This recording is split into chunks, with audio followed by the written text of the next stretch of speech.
Good morning, my friends, and welcome to today's Happiness After Codependency episode.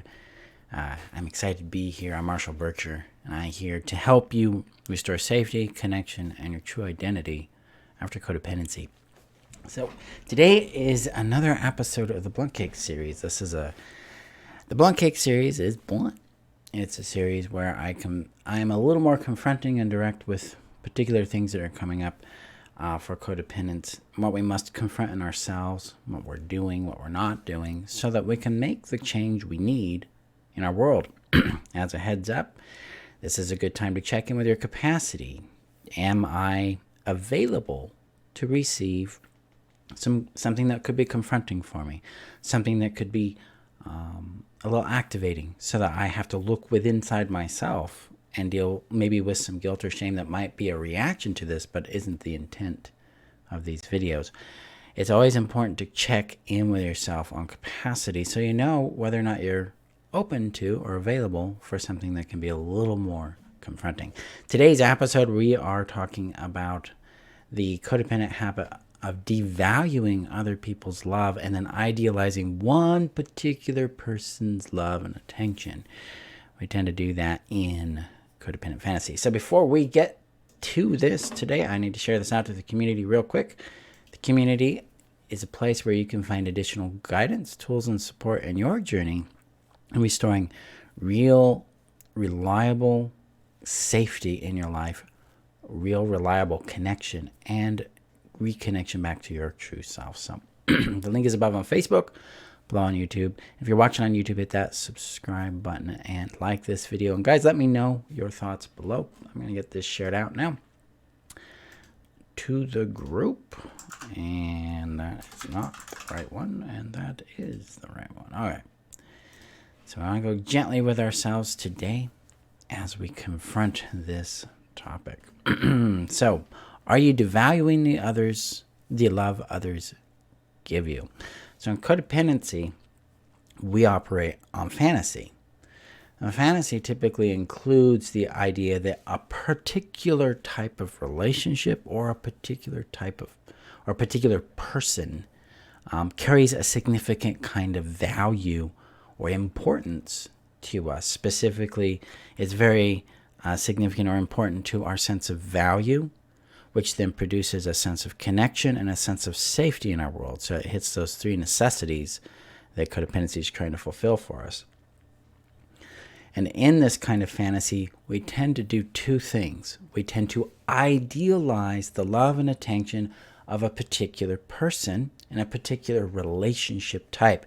Usually it's the romantic relationship that we are idealizing. We're idealizing the person and their feelings, their actions, their presence in our life. And then we are inadvertently and usually unconsciously devaluing the love and attention we receive from other kinds of relationships and people in our world. And this division that we're creating in our mind and our body here, it tends to perpetuate our sense of isolation, our sense of loneliness, our sense of being othered or being an outsider in the world, because we feel very highly dependent on the idealized relationship, its love, its attention, its validation, because we aren't resourcing it from these other options in our world. We're not diversifying our community and our connection that way. We are localizing it, narrowing it into a particular person. Now, whether or not this other person we're idealizing is, in fact, a person with toxic behaviors and patterns, or they're a person coming from a healthy premise, doesn't actually matter in this. Because this is an internal experience of how you relate to love, how you relate to other people. And it's very, very important that we take time to confront ourselves on this. Am I idealizing the romantic relationship as the thing I need, or my whole world doesn't matter? You see how that idealization also devalues ourself. It rejects us. It rejects yourself. It puts you out in the other. It others you. You're like, I'm not worth anything unless someone loves me. That is something to be like, hey, okay, I am doing that to myself. What shifts if I start to love myself despite what other people feel about me? What changes if I reduce the significance I give romantic relationships by 10%? What changes if I increase the significance of my own self-respect by 10%? What do we start to discover within inside ourselves when we start valuing ourselves at least as much, if not a little bit more, than we value the romantic relationship? What changes when we start acknowledging the love, attention, affection, and belonging other people are offering us that aren't in the romantic spectrum? Our friends, business associates, co-workers. What happens there? Now we have to start wrestling with something actually really deep within us. It's a form of our own emotional unavailability. We're highly available for the idealized relationship, but we're not really available for the real relationships. The relationship with ourselves, relationship with our friends, relationship with life, with purpose, with our value, and with our romantic partner. So when we idealize another person, we have othered them as well. We're no longer seeing them for who they are. We're seeing them for who we want them to be.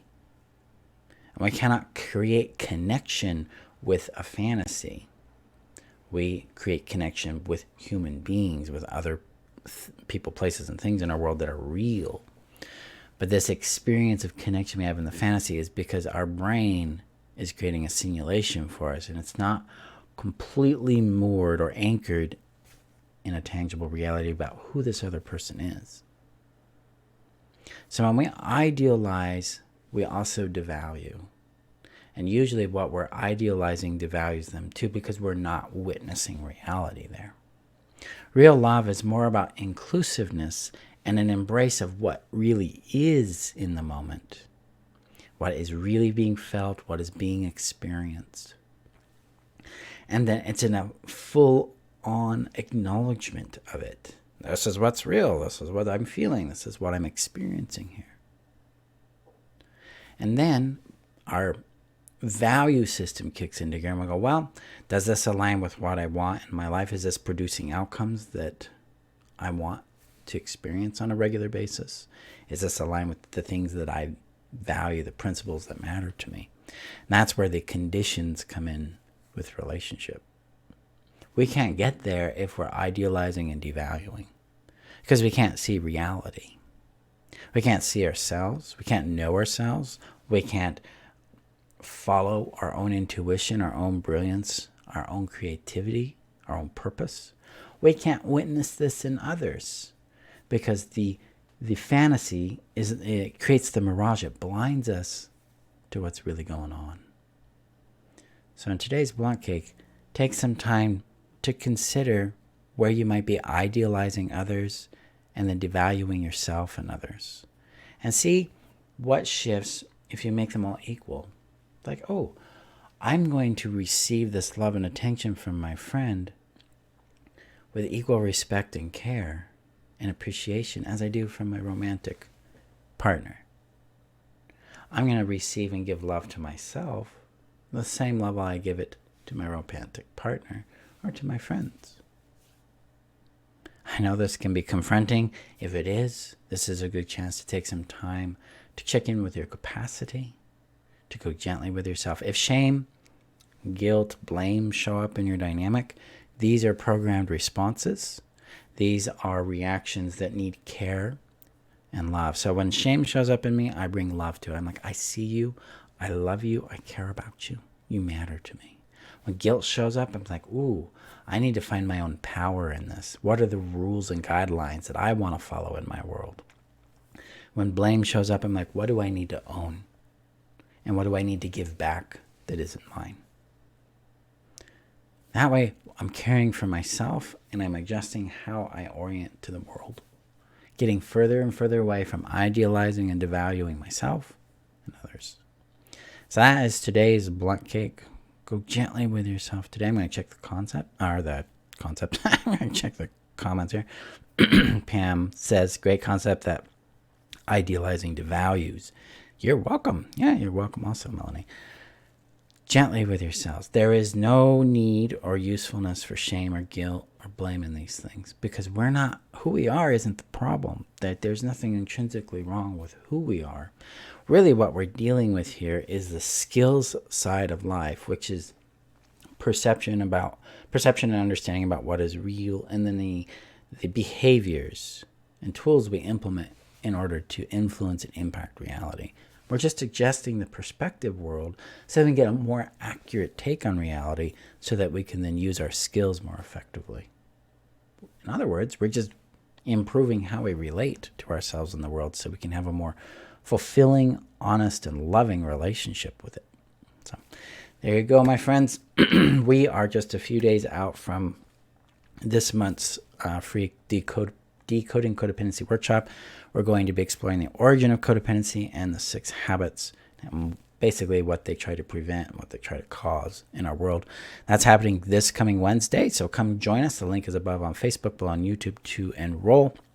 And I will be teaching it at 11 a.m. Mountain Time and 6 p.m. Mountain Time Wednesday, and there will be an on-demand replay available the Thursday after class. So come and join us, learn about these things, and get the ISI approach for interrupting these things, sealing them, and intervening in your world so you can transition from codependent behaviors into your self-advocacy. So see you there. Have a gentle weekend with yourselves. Go kindly, and I'll see you later, guys. Bye-bye.